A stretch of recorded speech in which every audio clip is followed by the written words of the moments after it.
In a quiet corner of Somerset, there is a street where 42 houses face each other across a strip of grass, and people have lived in those exact houses, behind those exact doors, every single year, without a break, since the 1360s. That's more than 650 years. It means that when the first English ship would one day sail for America, the families on this street had already been a home for 200 years. Step into an England that almost no one slows down to notice. Not the cathedrals or the palaces, the ordinary streets, the cobbled lanes and crooked timber roads where people simply live, behind walls raised before Columbus crossed the ocean, before the Pilgrims landed, before the United States was even a dream. Because here is the thing we forget. The United States as a nation is a little under 250 years old. But on these 8 streets, families come home every evening to houses that were already old, already lived in, already full of stories, centuries before America existed. These aren't museums. No velvet ropes, no ticket office. Just lights coming on in ancient windows, washing on the line, a kettle going on behind a 600-year-old door. Today I'm going to walk you down 8 of them, counting down to the single most astonishing inhabited street in England, a place older than almost anything in the New World. Let's begin. Before we set off down the cobbles, if you love the old England that's quietly slipping away, the timber and the lime wash and the lanes the modern world forgot, do me one small kindness and subscribe. This channel is one long walk to places where time stood still, and there's a new one every week. Now mind the cobbles. We're starting at number 8. Number 8, Elm Hill, Norwich. We begin in the city of Norwich, on a steep, curving cobble lane that feels less like a street and more like a film set, except that real people genuinely live here. Elm Hill, the history of this street has a dramatic turning point. In 1507, a great fire swept through Norwich and tore down almost everything on Elm Hill, all but a single building, an early Tudor now known as the Britain's Arms, which survived the flames and still stands today. Everything else you see lining the street was rebuilt in the decades right after, through the 1500s, in beautiful Tudor timber. So when you walk Elm Hill, you are walking past homes that were raised by Tudor hands while Henry VIII sat on the throne, homes that were already a generation old before the first permanent English colony in America was even founded. The jettied upper floors lean out over the cobbles. The timber frames sag in that lovely, lived-in way that only real age produces. And the loveliest part is that this is still a living street. Behind the independent shops and the little galleries are real homes, real residents, climbing the same worn Tudor stairs that people have climbed for 500 years. Norwich could so easily have flattened Elm Hill in the 20th century. There were plans once to do exactly that, but the people fought for it, and they won. And so it remains, a complete Tudor street, lived in on a hill in the heart of an English city. From the cobbles of Norwich, we travel west of the most famous slope in all of England. Number 7, Gold Hill, Shaftesbury. In the Saxon hilltop town of Shaftesbury in Dorset, there's a cobble street so steep and so perfectly framed that it became one of the most recognized images of England ever filmed. Gold Hill. It tumbles down the hillside in a curve of worn cobbles, lined on one side by a row of old cottages and bounded on the other by a great buttress wall. And that wall is the truly ancient thing here. It is the boundary wall of Shaftesbury Abbey, founded by King Alfred the Great himself in the year 888. King Alfred. We are talking about 1,000-year history on this one hillside, a town that existed 600 years before Europeans reached the Americas. The cottages along Gold Hill are centuries old, some thatched, some tiled, and people live in them still, waking each morning to a view down that impossibly steep, impossibly beautiful slope over the green Blackmore Vale beyond. Many will recognize it as the setting of the famous Hovis bread advertisement, the boy pushing his bicycle up the hill, and ever since, it has been a place people make a pilgrimage to see. But strip away the fame, and what you have is simply this: a street where ordinary families live in ancient cottages beside a wall built by Alfred the Great, in a town older than most of recorded English history. The families here haul their shopping up that brutal slope just as their predecessors did for centuries, and they wouldn't trade the view for anything. From a Saxon hilltop, we go now to a smuggler's town on the south coast. Number 6, Mermaid Street, Rye. On the edge of the Sussex marshes sits the old town of Rye, and running up through its heart is a cobbled street that may be the most photographed in all of England, Mermaid Street. It's a steep ribbon of rounded cobbles lined with timber and tile-hung houses leaning gently into one another, many of them bearing wonderful old names instead of numbers. The house with 2 front doors, the house opposite. At the heart of it stands a Mermaid Inn, rebuilt in 1420 after fire, on cellars said to be older still. And in the 1700s, it was a notorious haunt of the Hawkish gang of smugglers who would sit drinking with their pistols on the table, daring anyone to challenge them. That date, 1420, tells you everything. When the Mermaid Inn was being rebuilt, the Americas were still completely unknown to Europe. Columbus would not be born for another 30 years.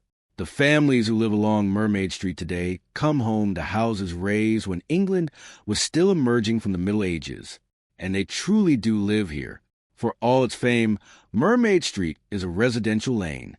Behind those ancient doors are kitchens and bedrooms and ordinary lives, lived out on a slope of cobbles that has barely changed in 600 years. The famous writer Henry James once lived just along the way, drawn, like everyone, to a street where the past feels not preserved but simply present. We're at the halfway mark now. But before we climb higher, I'd love to hear from you. Tell me something in the comments. Of all these streets, the cobbles, the crooked beams, the houses older than entire nations, which one would you actually want to live on? And could you handle it? The tiny doorways, the sloping floors, the steep climb home? I read every single comment, and I promise you'll find dozens of people dreaming the very same dream. Now into the top 5. Number 5, Steep Hill, Lincoln. In the cathedral city of Lincoln, there's a street that climbs so sharply toward the castle and cathedral that they simply call it what it is, Steep Hill. And on it stand 2 of the very oldest surviving townhouses in all of England. Halfway up sits the Jew's house, and beside it Jew's court, both stone houses dating to around the year 1170. 1170. These are among the earliest surviving domestic buildings in the entire country, raised when Norman rule was still fresh, more than 300 years before Columbus sailed. They are tied to Lincoln's medieval Jewish community and to Aaron of Lincoln, one of the wealthiest men in 12th century England. To stand on Steep Hill is to stand inside an astonishing span of time. The cobbles climb past timber-framed Tudor shops, past Georgian fronts, and past those incredible Norman stone houses that were already ancient when the rest of the street was young. And remarkably, these are not dead monuments. The buildings along Steep Hill remain in use, lived in and worked in. The upper floors home to people who climb that punishing slope every single day. Think of what those Norman walls have witnessed. 8.5 centuries of Lincoln life flowing up and down this hill. Kings and plagues and wars and a whole long story of England. And through all of it, the same stone houses standing, occupied, alive. The New World has nothing remotely this old that people still call home. From Lincoln's great hill, we cross into Suffolk, to a village that froze in time the moment its fortunes failed. Number 4, Water Street, Lavenham. In the Suffolk countryside lies Lavenham, one of the most complete medieval villages in England, and running through it is a street of timber houses so old and so wonderfully crooked that they seem to lean on one another for support. Water Street. In the 15th century, Lavenham grew immensely rich on the wool trade. For a time, it was among the wealthiest towns in all of England. The merchants poured their fortunes into great timber-framed houses. And then the wool trade collapsed, and Lavenham, suddenly poor, simply stopped. No one had the money to knock the old houses down or rebuild them in fashionable brick. So they stayed, and that accidental poverty is the reason that, 6 centuries later, Lavenham survives almost completely intact. Along Water Street, you'll find the De Vere House and houses built around 1520-1530, and all around them the famous crooked timber frames. Leaning, bowing, tilting at angles that look impossible, because the green oak twisted as it dried over the centuries. The families who live in these houses live with sloping floors and doorways built for shorter people, and beams you must duck beneath. And they love them for exactly that. Here is the timeline that astonishes. These houses were raised in the early 1500s. When the Pilgrims sailed on the Mayflower in 1620, the homes on Water Street were already 100 years old. A family settling into a Lavenham house today is moving into a home older than the United States by more than 2.5 centuries, and still warm, still lived in, still crooked, still standing. From Suffolk's crooked timbers, we go now to a single street in a Somerset cathedral city, and into the deep past. Number 3, Vicars Close, Wells. This is the street I told you about at the very beginning. In the small cathedral city of Wells in Somerset, there's a street so old and so complete that it is widely regarded as the oldest purely residential street in all of Europe, with its original buildings still intact. Vicars Close. It was built in the mid-1300s, around 1360, to house the Vicars Choral, the men who sang the services in Wells Cathedral. 2 long rows of matching stone houses, 42 of them, facing each other across a narrow green, with tall chimneys and a chapel at one end. And here is a breathtaking fact. It has been continuously lived in by people connected to cathedral every year since the 14th century. Let that settle. The houses of Vicars Close were already complete and occupied around 1360. That is more than a century before Columbus, nearly 300 years before the Pilgrims. For the entire history of European America, every single year of it, these 42 houses have had people living inside them. The lights have never gone out, and it is not a museum. Members of the cathedral community still live here today, behind those medieval doors, walking the same stone path between the same 2 rows that choristers walked nearly 700 years ago. The chimneys still smoke. The chapel is still used. It is, in the most literal sense, a living medieval street, perhaps the longest living residential street in all of Europe. To stand at the entrance of Vicars Close is to look down a corridor of unbroken human habitation, stretching back 6.5 centuries. America, by comparison, is barely a sketch on a page at a time, and yet our top 2 streets are, in their own ways, even more astonishing. Number 2, Church Street, Tewkesbury. In the Gloucestershire town of Tewkesbury, in the shadow of one of the greatest abbey churches in England, there's a row of houses with a remarkable origin story. Church Street and the famous Abbey cottages. These cottages were built by the Benedictine monks of Tewkesbury Abbey in the late medieval period, a row of small late 15th century shops and dwellings, raised around the 1400s as an investment to bring income to the abbey. They are some of the best surviving medieval shop and home rows anywhere in the country, the kind of place where a merchant lived above the very shop he traded from, with the wooden window shutters that folded down to become his counter. When King Henry VIII dissolved the monasteries and the abbey itself was under threat, the people of Tewkesbury did something extraordinary.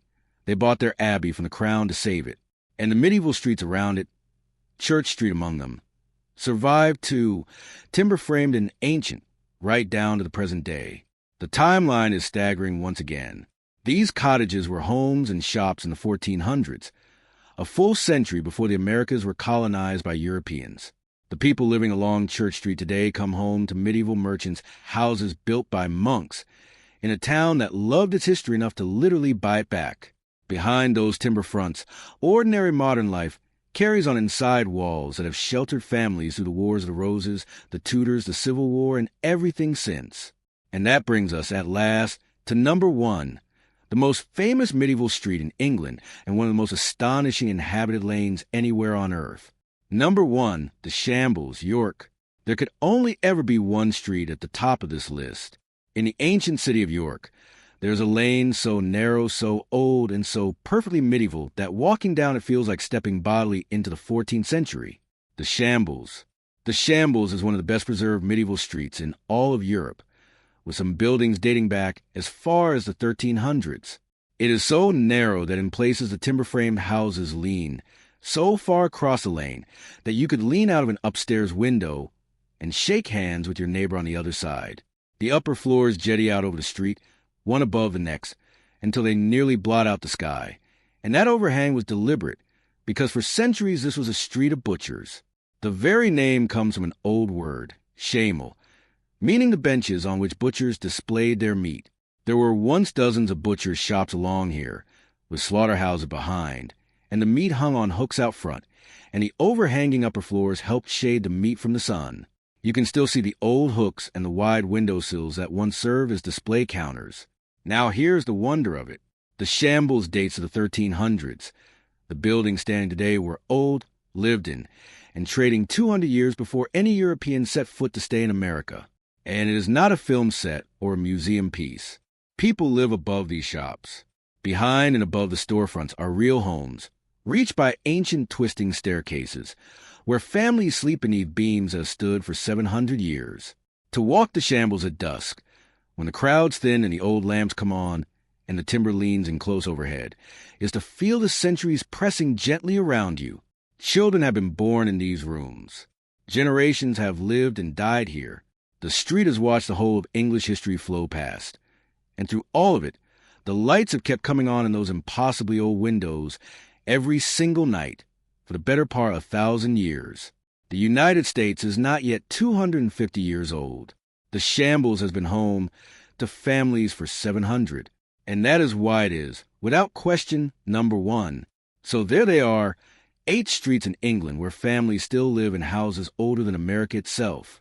Elm Hill in Norwich, Gold Hill in Shaftesbury, Mermaid Street in Rye, Steep Hill in Lincoln, Water Street in Lavenham, Vicars Close in Wells, Church Street in Tewkesbury, and the unforgettable Shambles of York. And here is what stayed with me, putting this walk together. None of these streets survived because someone put them behind glass. They survived because people never stopped living on them.